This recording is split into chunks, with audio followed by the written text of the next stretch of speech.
What's up, everyone? Welcome to the fourth week of Don's Mons. Finally had a chance to get Coach Glumac the GOAT here as my co-coach this week. Howdy. Glumac, want to say a few words? Sure. You guys are pretty trash, but and I'll let you guys know. But no, these are some fun battles, so go back and watch. Yeah, and just as a plug, twitch.tv/Glumac the Great, right? Oh yeah. Leave Yeah. that follow. Glumac is the number one Pokemon streamer in the Discord, so follow him, check out when he goes live, and listen to what he has to say this week. All right, everyone. The first match that we have this week is the Canalave City Cherum versus Angelo's New Jersey Joltix. It was a pretty decisive match, and I think that Glumac would like to kick some things off by talking about Coach John. Yeah. So the key thing that John did in this game was that John knows that he was the better player, and that's not even being like cocky. It's just like John just has that more knowledge. So when his mindset through this game was more so, I'm gonna beat my opponent rather than beat my opponent's Pokemon. It's like I'll let my opponent make the mistakes, or else like John put himself sort of in a situation where if the New Jersey Joltix made made a strong hard read each time, like John could have taken huge L's. But John was basically saying, like, you're not going to do that, and even if you do get some reads right, I'm still the better player, and I'll still end up getting the W. Right, and I think it also helps that John's been the one sort of helping Angelo prep for some of these weeks. Okay. So not only did Angelo not really have a prep partner as far as I'm aware, I think he was doing this one more on his own, but like John knows how he thinks, he knows sort of how he plays, I guess, from helping him build teams before. So I'm not sure exactly how deep that relationship is, but it's something to note as well. John's definitely not unfamiliar with Angelo's battles. Definitely has studied them just to help Angelo in the past, so here it is hurting Angelo. Speaking of Angelo's play, one of the things I kind of wanted to point out and kind of wanted to talk about a little bit is I think Glumac and I were talking earlier before we started recording about the Barbarical sweep that happens at the end of the game. I thought that, I said that maybe Angelo seems a little bit too underprepared for Barbarical, maybe because I keep hearing Mark talk about how great Barbarical is all the time, one of his favorite Mons. But, I kind of looked at that and didn't see it. Glumac pointed out, though, that both Virizion and Aggron were more than capable of handling Barbarical. But the thing is, those were the first two Pokemon of Angelo's to go down. So Angelo, one of the things people, kind of tend to do is they'll be able to assess, okay, what Pokemon wins this game, and be able to save a Pokemon that can do a lot of work till later in the game when some of the checks go down. But what some people don't do is look at and see what the opponent has that wins the game, and what Pokemon you have to keep alive to prevent that from happening. So this is sort of an example of that in terms of Angelo needed either Virizion or Aggron healthy for the end of the game to prevent a Barbarical sweep, because it just ate through the rest of the team. But neither of those Pokemon were alive. And in particular, the Aggron, maybe it went down in the course of the game, but the Virizion, just sort of staying in against the Bronzong and the Tentacle and continuing to try to set up and get an advantage there. I think that if he had pivoted that out and kept that around for later in the game, that would have been more advantageous. I think Glumac had a comment sort of about that as well. Yeah, building on that, it's okay to set up early, but if you see things going downhill, it's okay to switch out even though you already set up. That's definitely I've done this in the past. I'm sure other players have done this in the past. It's when you set up, you don't want to lose it. It's you already put in all this effort to get it. But if things are going downhill, especially since he needed Virizion for that Barbarical, John was more than willing to even lose a Pokemon or two just to take down this Virizion because he knew it would lead Barbarical in the end. But even still, he was still playing really safe with it. He just had Tentacle in the back. Virizion couldn't really do too much. It was kind of too early to set up with Virizion with that Tentacle lying around. Maybe in the end, Virizion could have gotten a solid sweep if the New Jersey Joltix whittled down the Bronzong and the Tentacle. Sort of in reverse of what John did to him. Yeah, and I think overall there's maybe a few other things we could talk about that I don't want to go into too much depth. The Z move against the Bronzong was pretty bad. There were a couple other things that were sort of minor like that. But I think in terms of overall game sense, I think we've kind of hit the important points. So unless Glumac has anything to say, I think we can proceed to the next match. The next one. The second match that we have this week is the Philadelphia Unions 2-0 loss to the to the Don't Hags Me Please. That sounds really wrong, but it's a team name. So Zach bouncing back from his get swept by Diglett performance last week with a 2-0 win. Go back. Do you want to lead off? Anything you want to start off with this battle?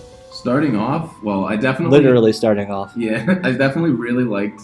Zach just had a very strong lead with Volcarona. Like and of course, in hindsight, it's always easy to say that, just considering how it led off.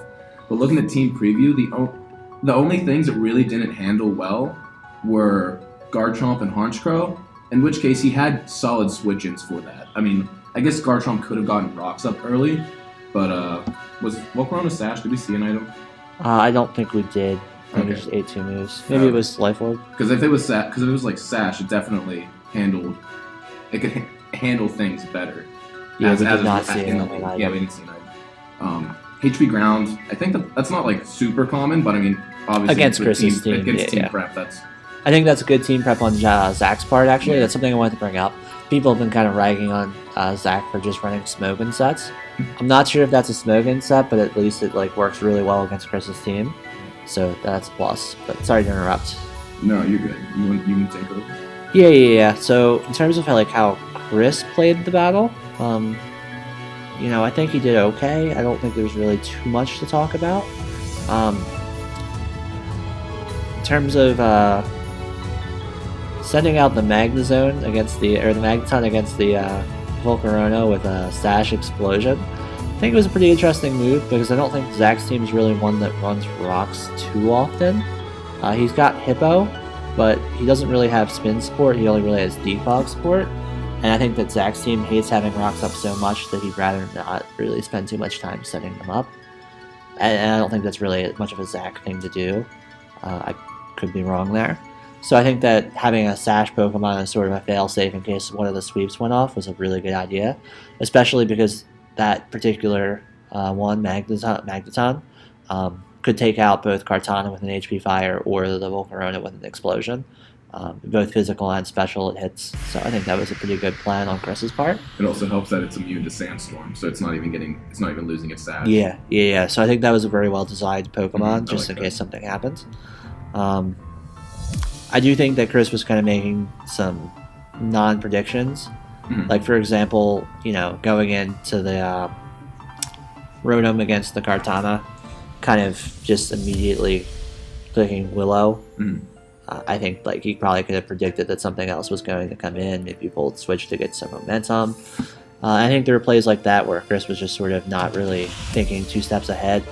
Also, in terms of clicking the Outrage against the Zydoge, maybe that was necessary. I haven't really evaluated this battle closely enough to know, but you click Outrage against a team that has both Hippo and Napoleon in the back to sort of come in and take advantage of you. I don't think that's really the smartest thing to do. Yeah, Zach definitely played that turn pretty poorly. Just letting his Zydog back. I guess he was assuming he was fast because Zydog naturally outspeeds. Yeah. He was assuming he was fast. So that could be some nice. It's also Mega, right? So maybe he was calculating the Mega instead of the actual Garchomp. No, it's not. Would that come into play? Doesn't Chris have the Mega Garchomp? No, he's making. Oh, Galader, right? Never mind. Forget all that. Yeah, Yeah. it has to be Star. Yeah. It also can't have. It has to. Right. You Yeah. have to run to make sense. Yeah. So that's true. But yeah, I think that I don't think there was anything super big to talk about this battle. There wasn't a sweep that we can sort of diagnose. Well, at the end of the battle, I'd like to say, Chris didn't even give him a chance to win. In the end, whenever he just let Kartana Smart Strike his whole team, at that point, I thought it was. You could probably even calc it, but just from looking at it, it was that Kartana's scarf. That Kartana's just scarf. It's going to be locked into one move. Just Sucker Punch. Or even if it's not locked into a move, it has to attack you eventually. Go for that crit. You're +1. That was good coming in on that Hippowdon and getting that +1. It's oh, he's giving himself a chance to take this game. And he just didn't click Sucker Punch for whatever reason. It's even if it, I don't know if it would have killed, which it may have. A crit definitely would have. And then I don't know what Alakazam's plan for the Honchkrow could have been. Maybe he had sub so he could avoid some Sucker Punches. But then that comes down to some 50-50s, do I break the sub, do I Sucker Punch? And even if Gallade had Shadow Sneak, that would have... give yourself a chance to win. used to that. I will say, I just counted it right now. I think that the Kartana would have lived with between 10 and 20% left, based off of the Sucker Punch damage. Sure. But like you're saying, play for the win under any circumstances. A crit there would be your way of winning. Obviously, you don't want to rely on a crit as a win con, but like if you have to win through a crit, you have to win through a crit. Yeah, even and still, that with would be the Cortana that opportunity. low, I don't know if Gallade had Shadow Sneak, but I mean, if he got that 10%, yeah, Oh yeah, that would Shadow have Sneak would worked. probably pick it off. Yeah. Let me just calc that real quick. I think we got our point across too. Yeah. I think that, and that actually would have killed based off of the calc. Um, So even if Chris didn't have that, still playing for the crit's still a good thing to do. And then just a little thing at the end with Zach. He just started clicking Whirlwind every turn.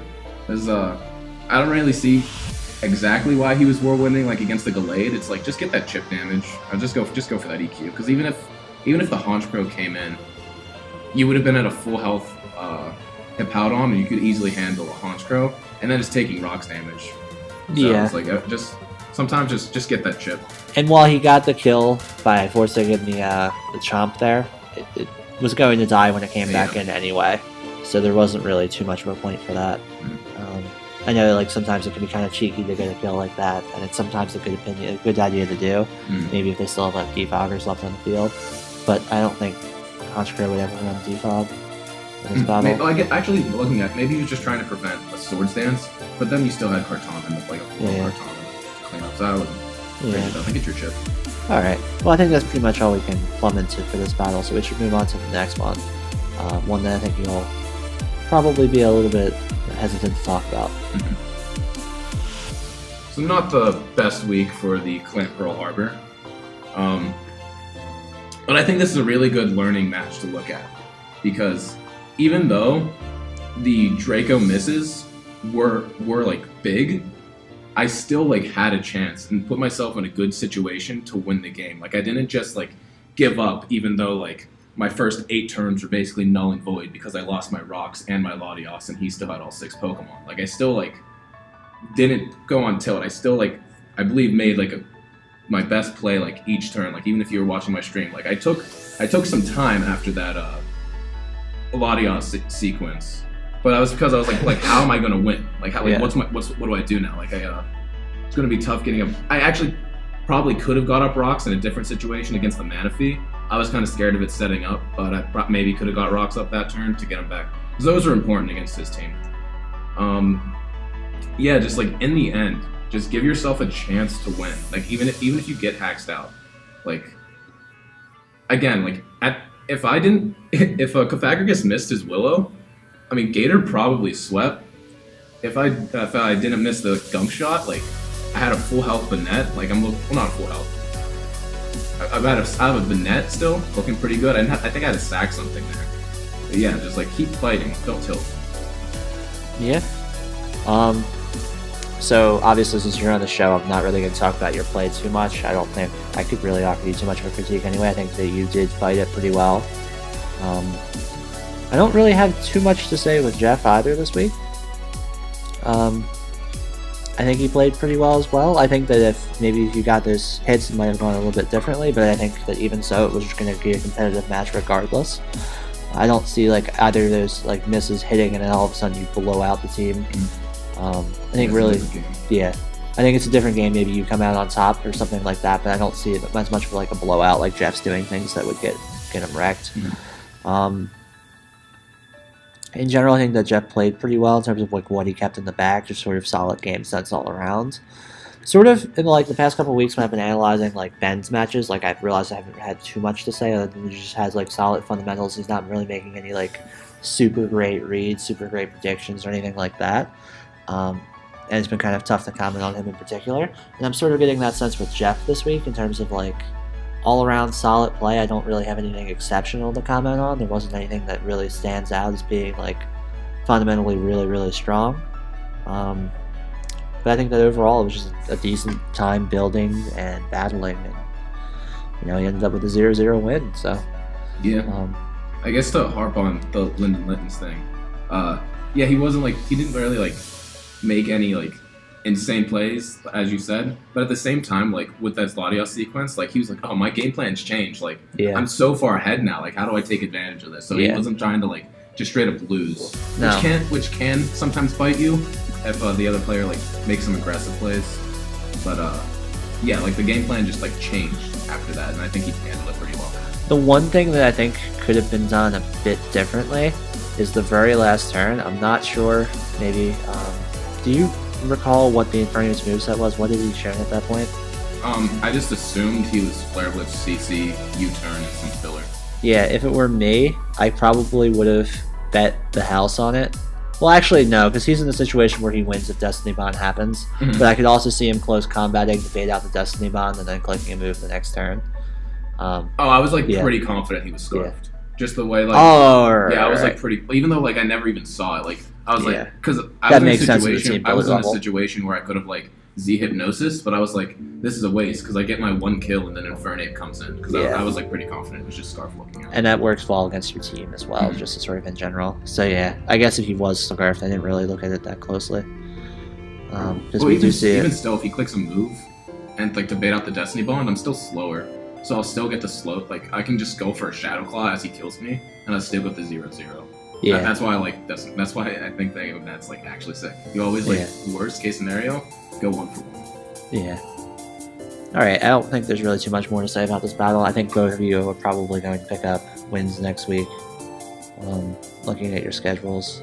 Let's see, I got a tough matchup. Oh wait, never mind. Yeah, you both have tough matchups. Never mind. It's going to be a struggle, but I think you both have the potential to pick up some W's next week. Just looking at the wrong week, but yeah. So hopefully you guys can bounce back. Just close match. Yep, GG. The next match we had to talk about Manure Problem versus the Phantom Thieves. So Colin and I prepped a bit for this match. Basically, our prep game went very similarly to the actual game itself. It was kind of a blowout. I think that Finn's team, just at like the 11 versus 11 order, sort of just kind of beats Colin. I've been kind of proud in the last few weeks. I've been kind of talking about this, especially with the Dick match, about how like volatile Colin's team is, how he can sort of like capitalize really well on mistakes and sort of just blow anything up. But that's not the case for Finn's team because he has so many good checks to like all of Colin's potential sweepers that I didn't really see a way to actually win this battle for Colin when we were prepping. And I was really hoping, like, going into the battle, it would be more about saving differential, walking away with like a 2-0, 3-0 loss or something like that. Because I didn't really think it would be possible for him to scoop this win, to be completely honest. But that didn't really happen. So in a prep game that I had with Colin, the exact same sequence started at the beginning of the game. Mamo lead for Finn, and then Electivire lead for Colin. Because it's kind of obvious that against Colin's team you want to set up rocks. Mamo is a really good Pokemon that can do it. Classic Gen 4 lead. And then the sequence kind of went differently in the actual game because of the cross chop miss. Kind of unfortunate. Most likely, if that cross chop hit, goes down the sash, Finn might choose to sack the Mamo, or at the very least it doesn't have a chance to really come back in too much later. At least there's like damage, kind of limits Finn's options a bit more. Didn't happen. After that, first one was hacks, next couple ones were some mistakes on Colin's part. In particular, clicking Protect on the Azu, and then kind of not really noticing that, Druddigon could OHKO it back in return. There was the double Sludge Wave into, I think, Steel, one of the Steel types. First one, again, kind of understandable, not knowing how Corrosion works. But then I think, yeah. That's a good point. I forgot about Corrosion. Yeah, you might, I would, definitely back the first time I ever played against, played with Salazzle, I thought that it actually hit Steel types for actual damage too, but, obviously that's not the case. I think Colin also mentioned that he didn't think there was the Corrosion, but that he thought the Substitute was typeless, so that it would work against that. So I think that overall, there were a couple things there. The reason why this was a 6-0, and not like a 2-0 or 3-0, is Finn is a very fundamentally solid player. And Colin's still very much a beginner. So when checked with a team like this, Colin wasn't able to come up with any openings, made some mistakes. I think that in terms of game sense, Colin's definitely near the bottom of the league. And I don't think that's necessarily a bad thing. I think that just means he needs to play more. Especially either just take his team onto the ladder, because you can still learn some stuff like that on the lower ladder, like learning more things about your team, or just playing like random battles and getting to see like a lot more different Pokemon and stuff like that. Or watching more Pokemon is also very helpful. Like I got DDs watching Pokegame like for my lunch every day, you know, just kind of figuring stuff out, learning different sets and everything. But I think that just in terms of bad team matchup, Finn played well, and Colin made some mistakes that were, you know, pretty beginner level. And like, there's no harm in that. You just need to play some more, kind of learn some things, because like that. Obviously, that didn't really come up in our planning, because like I didn't assume that Colin knew, but it was more like, you know, I just didn't really think to say anything because I didn't really realize it would be a problem. Yeah, just building on like. Of course, like the lack of knowledge was shown in this battle, but again, harping on Don's point, like you get better by playing. Like you get that game sense. You just get better. He suggested random battles. I think random battles are trash. Honestly, like playing any ladder is honestly pretty solid. Like just the main ladder, like PU to OU, even maybe Uber's is kind of tricky. Just like, and you don't even have to like build your own team. Like go find a sample team and like work with it, but like. Just get an idea of like. Oh, for sure. I would definitely say get a sample team. Yeah, like because team building, like if you start off and you make your own team and you just start losing every game, like that's no fun.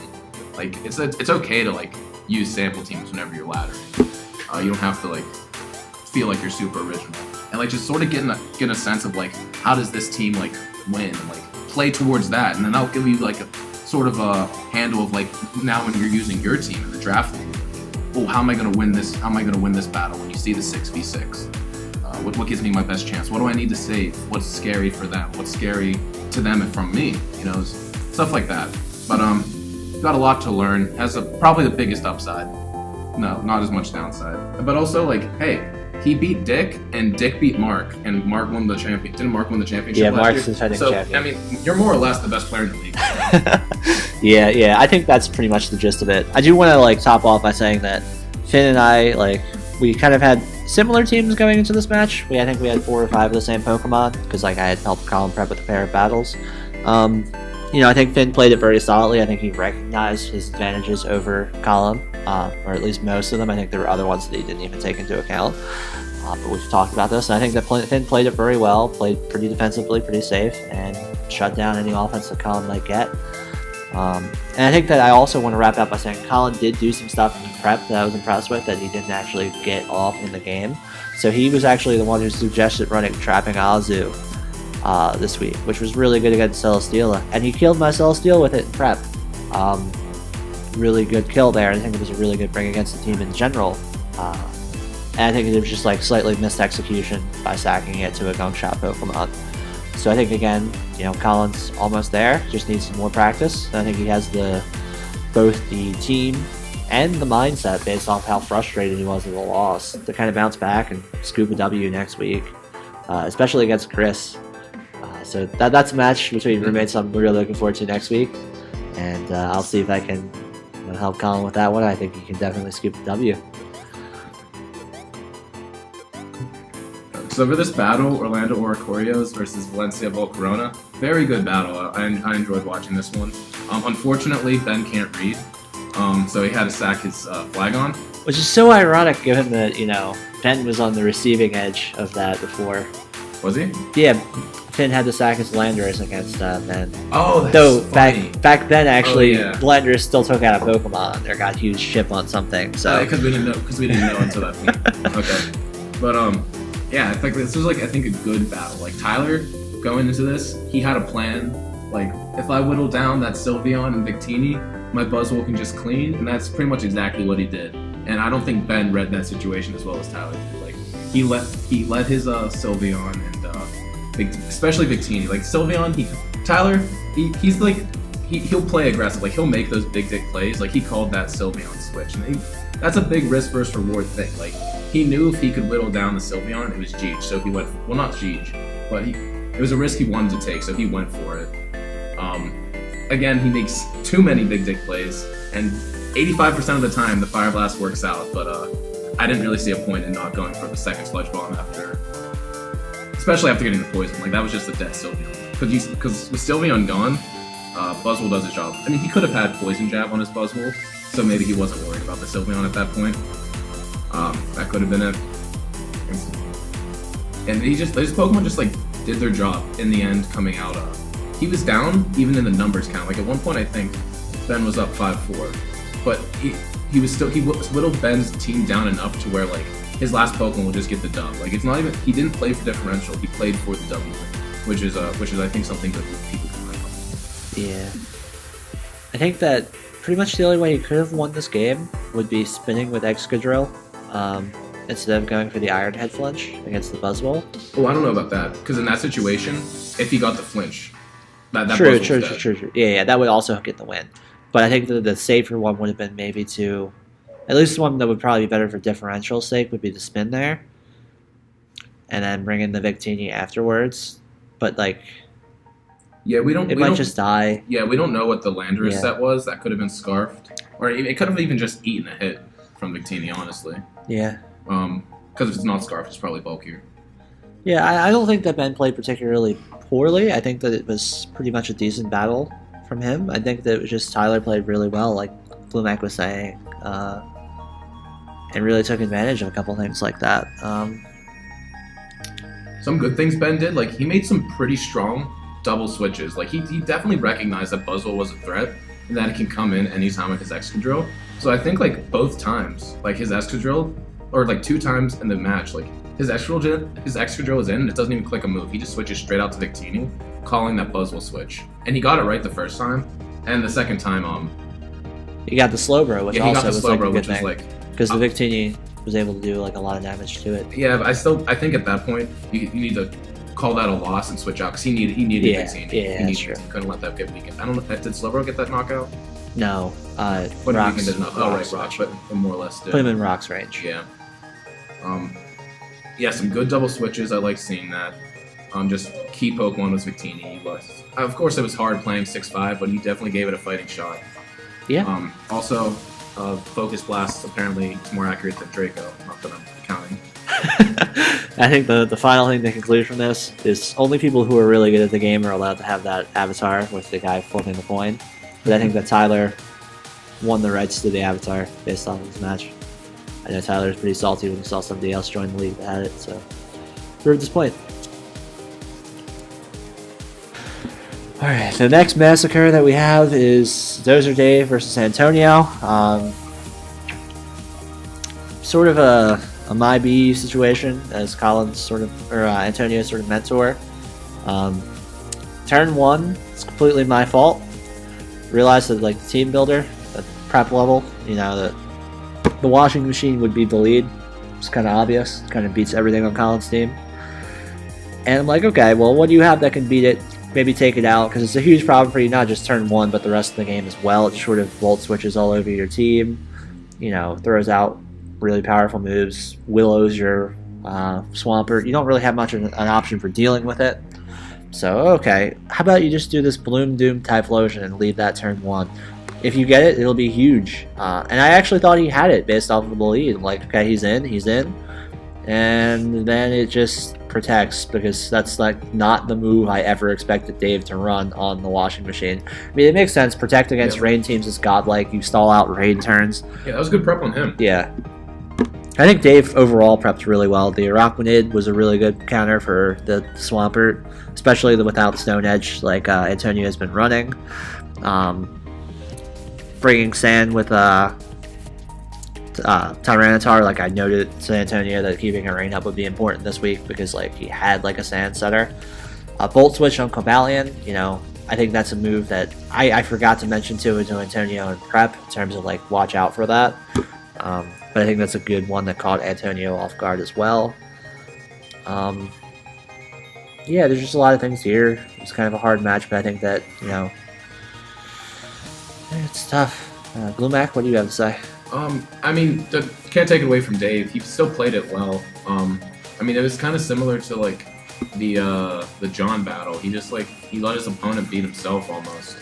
I mean, you can't let Pelipper die early when your team's faith, especially like when you bring like a hard rain team. Like he could have brought some of his other like non-rain abusers, but he brought hard rain abusers this battle. Letting Pelipper die early is clearly bad. I mean, in hindsight, you can always say that, but he's got to do a better job of protecting that bird. And just Antonio just kind of seems like he has not too interested in the league. Like he had with the 2 weeks to like build. Really, that is something I have to say, Antonio. If you're watching this, my man, I offered. We were supposed to build about this. We were supposed to like talk and build like the first Sunday of break. But then you were inactive for a couple days. Like if we had those days to sort of like talk and build out a plan and stuff, I know we could have won this battle. I know at the very least it would have gone a lot better. And I think that in the near future, I know you've been talking to me recently. I'm just trying to find time in my schedule now because I think this was really the week we had that I could have really helped. But like we really need to sit down, sort of like prep out like a match in a lot more detail than we've been doing the last few weeks. Look back at like the first week of the season. That's the battle we put like a lot of effort into prepping, and I think you were the most confident going into. It was a 1-0 loss that like 1 or 2 different plays you could have very well won. Versus this, I think it's just more at this point you either have to be doing some like extra practice / prep on your own, or we'll have to find time at some point to sit down and go over things. It's just sort of a feels bad, man. I think that I think you're definitely not the worst coach in the league. I think there's definitely other coaches in the league I can look at, like 2 or 3 of them at least, that I think have bigger game plan issues than you. It's just that it's tough. It's tough. I think that just needs more focus, something along those lines. And like a big thing is, Antonio is probably thinking with that Swampert set, he's like, man, this Swampert set, it works so good on ladder, I gotta bring it against Dave. But like when you're building against ladder, you're building for a bunch of threats. But when you only have to face 11 Pokemon, like build for those 11 Pokemon. Like you had nothing for Araquanid, you could have had Stone Edge. I don't know how important Waterfall or Earthquake was. I'd have to like look at it more in depth. Like you don't have to run dual stabs each week. It's true. You can bring cover. You don't have to run any stabs. Like I have even seen people on ladder. I mean, if you're Swampert in the rain, you probably want to have one. But I mean, just sort of just like a learning thing. Like I've seen people on ladder bring Bolt Beam Latios just because that's just good enough coverage, just for what they're expecting. He actually didn't run dual stab this week. He only ran Waterfall because he had Ice Punch instead of Earthquake. But I don't think Ice Punch was necessarily the move to bring. Yeah, I mean, his Whimsicott, it looks like, but I don't really. Yeah, it doesn't really. And I thought Whimsicott would come in prep this week because priority anti-rain. That's true. That's a good point. Something that I ran. That's a Dave thing. Yeah, I ran that against Dick last season actually for rain. So I ran it in prep against Antonio as well. I ran both that, and I ran the Tyranitar, and I ran the Scarf Gengar to outspeed Swampert by 1 point. Oh, that's literally exactly. Yeah. Oh yeah. And then Jay had like the exact same. Yeah. Pretty similar competition. Looking at it, that's actually kind of cool. But yeah. He didn't bring the Gengar or the Whimsicott, but I think that Dave played this one really well. I think he was super prepped. I think Antonio, we just need to prep. Or as much as it breaks my heart to say, you need to find somebody else that has a bit more time. John or somebody. Glumac's waving his hand in real life right now. Hit one of those guys up, sort of like. Except this week because you play Eric. I'm not helping either. I'm not helping either of you. Sit down for a little bit, and we just need to work out. I think there's still some transactions that we've kind of have hanging that need to be made, and I think it's close. It's just frustrating. We're almost there, Antonio. We're almost there. The 7th match that we have this week is the Bethlehem B-Sharp versus the Ivory Tone Infernapes. So Coach Mark versus Coach Jacob. One of the few matches I actually got to sit down and watch live this week. And, I was pretty impressed by Mark's play all throughout the match. I think that from turn 1 he sort of had more control of the match. I think he sort of took that to the bank, and he played very good, clean game by keeping Gren in the back until the late game. We'll go into specifics too, but I just want to turn it over to Glumac first for his general thoughts. Yeah, sure. So Mark's team this week was ugly. Nothing there's just nothing scary on his team. I was not, but I mean, I guess it worked out in his prep. He saw something, but his scariest Pokemon were Nidoking and Greninja. I don't know. It just wasn't. and sometimes you can just look at a team and it just looks colorful, and it might not even be colors, but it just, you're looking at Mark's team, it just wasn't pretty. And you know what? The Bethlehem Bisharp team wasn't really too pretty either with that Chad top in the back. But that maybe there's like a hard prep thing, but like considering like both of the teams that each other brought, like they probably missed on some of their prep stuff. Going more into the battle, I would definitely like to see Bethlehem Bisharp play more aggressively with that Bisharp. Like Bisharp's scary Pokemon, especially in this battle. Like Mark didn't have many things switching into that safely. I don't know exactly the set, like it was Rock Polish, so maybe it wasn't as scary as usual Bisharp is.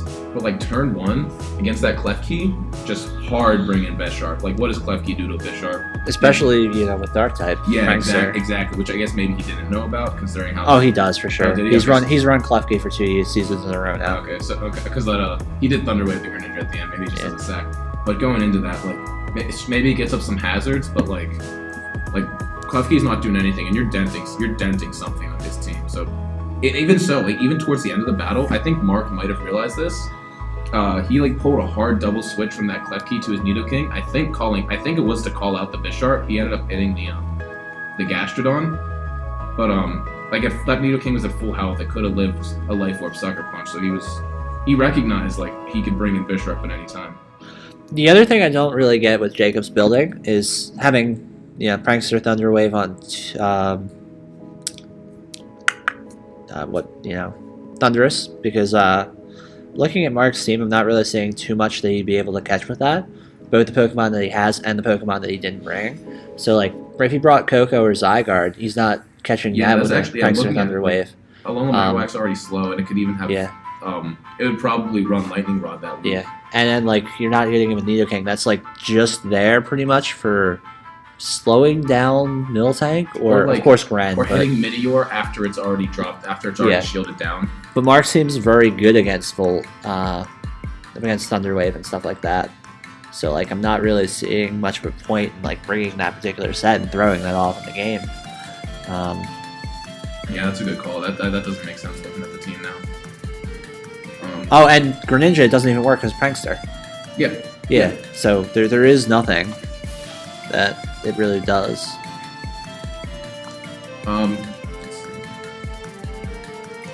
Yeah, didn't really have much answer to that Greninja. Like probably could have 6-0'd, but Mark, turn 1 it very well could have, I think. Yeah, but like Mark, like Mark's this is a good example of playing for the win instead of playing for the differential, because like the win is so much more important than differential. Like you can go 0-10 with or I guess 1-10 with a +6 differential, but I mean you only got one win then.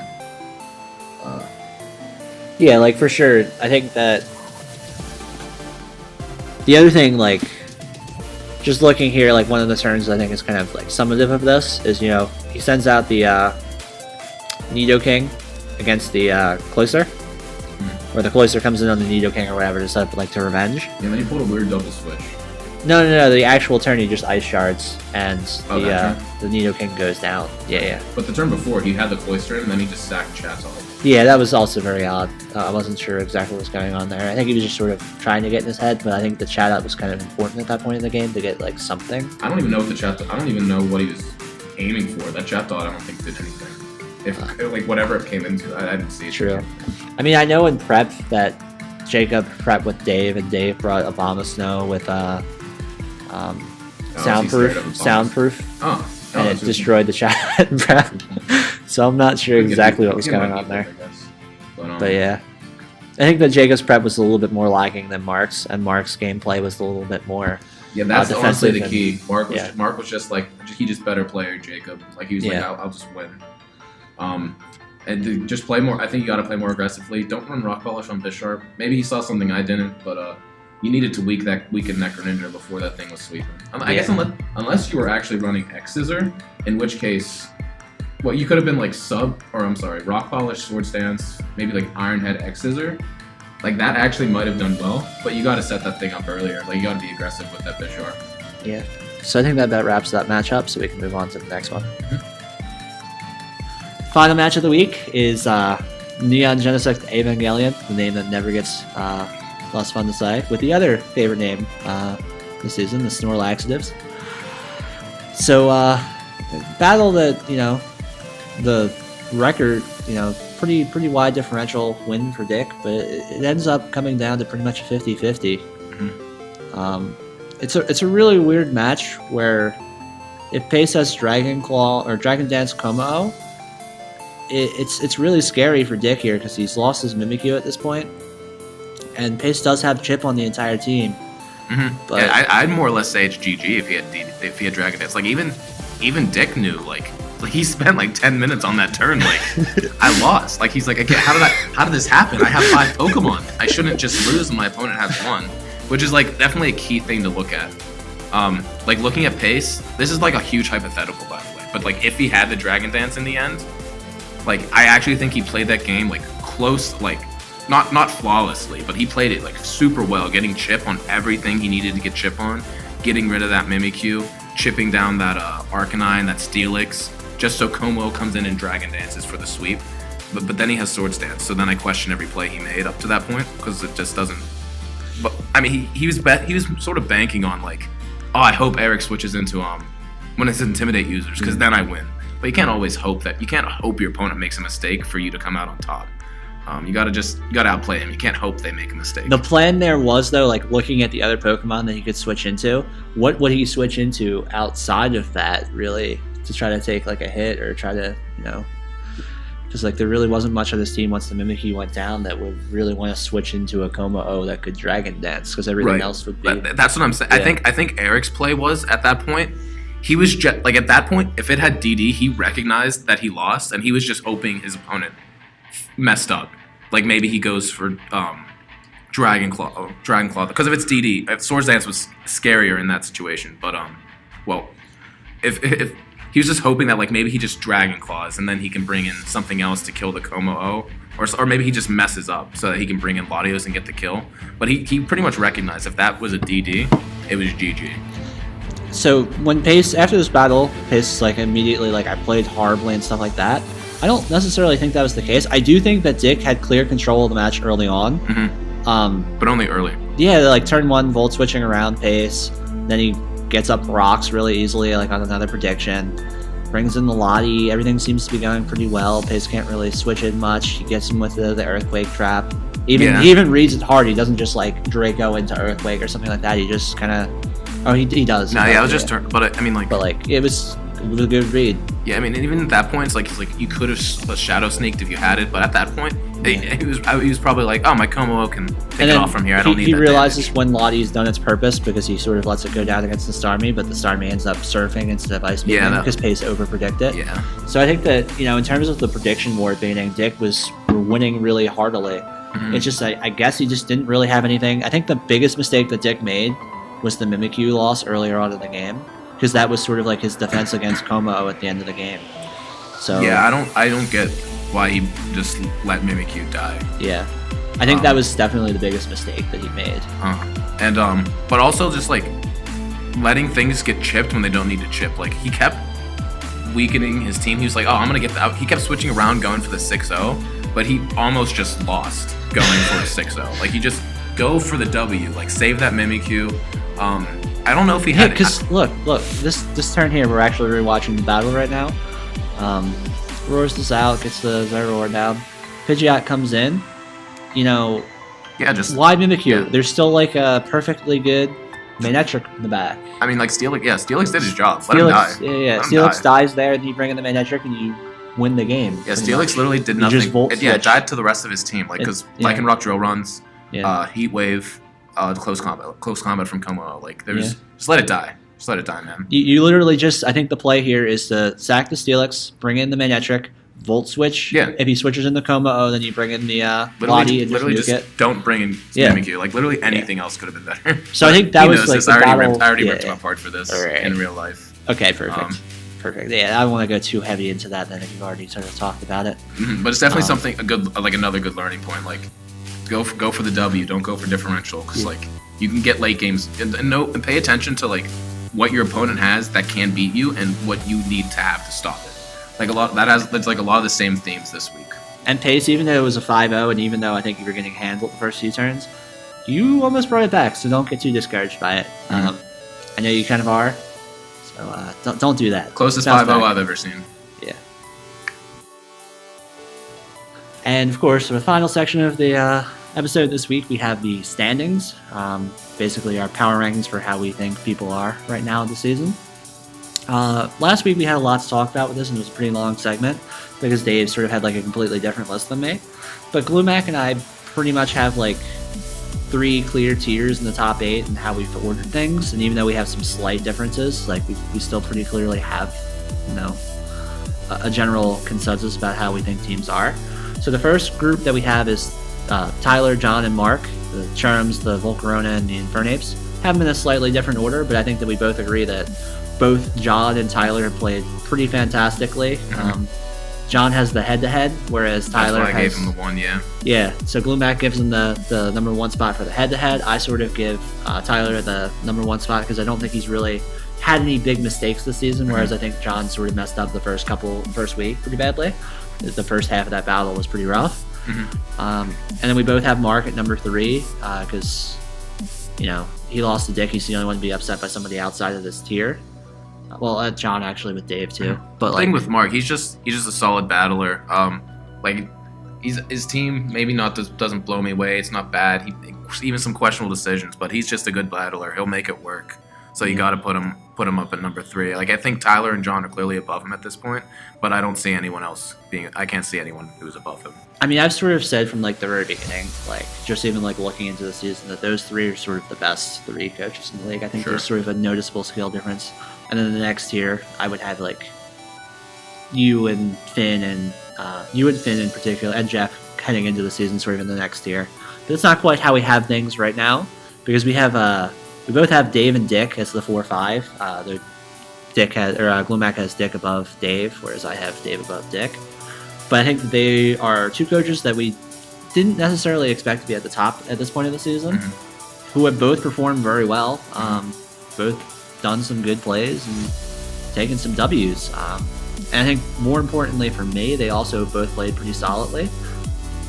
I think I've pressed them like once or twice here or there for the last few weeks, like either not taking the initiative or questionable team building here or there, but I think that for the most part, they've earned their W's. The only difference is, Dick has a W against 2 of the top 8.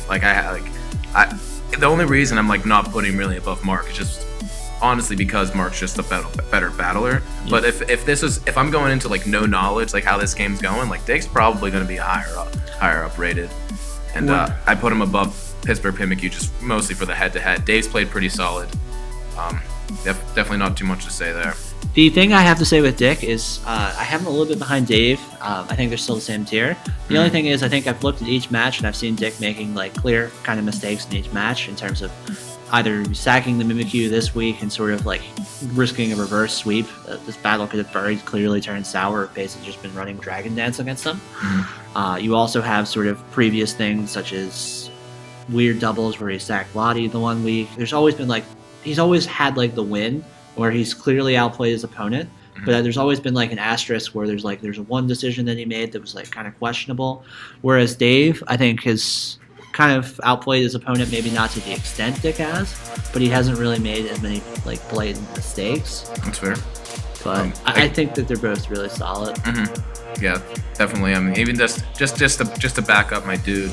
I mean, he's had a pretty tough schedule, and he still managed to be 3-1. My gosh, yeah, he's going to have an easier rest of the schedule, right? Yeah. He already got through the toughest part. He's pretty much the one. Dave, I think, could still bubble out of playoffs. Yeah, I mean, Dick's pretty much there. Dave's only real matchup was John, and I guess Dick too. Yeah, which he did beat John. So it's definitely either or here. And you can't fault Dave for getting a 6-0 against Antonio. It's not like he played it and almost lost. He handled it really easily. Whereas you look at some other people, that's the thing. Dick got swept by the sweep team. He's the only one to have done it so far. But I think that's really one mistake, that battle, which is bringing in Fortress. And that's that he's 4-0. He's 4-0 but without that one mistake. He just got too comfortable. Yeah, I think that looking at that battle, that's probably the battle that I have the least faults with Dick for. It's the one that he lost. Yeah, right. He just got swept. One mistake in that battle cost more than one mistake in any of the other ones. Yeah. Even though I don't think it was as big a mistake in that battle as it was in the other ones. He just got punished harder. Yeah. Neutral game versus punish game. Smash Bros. That's how I think about it.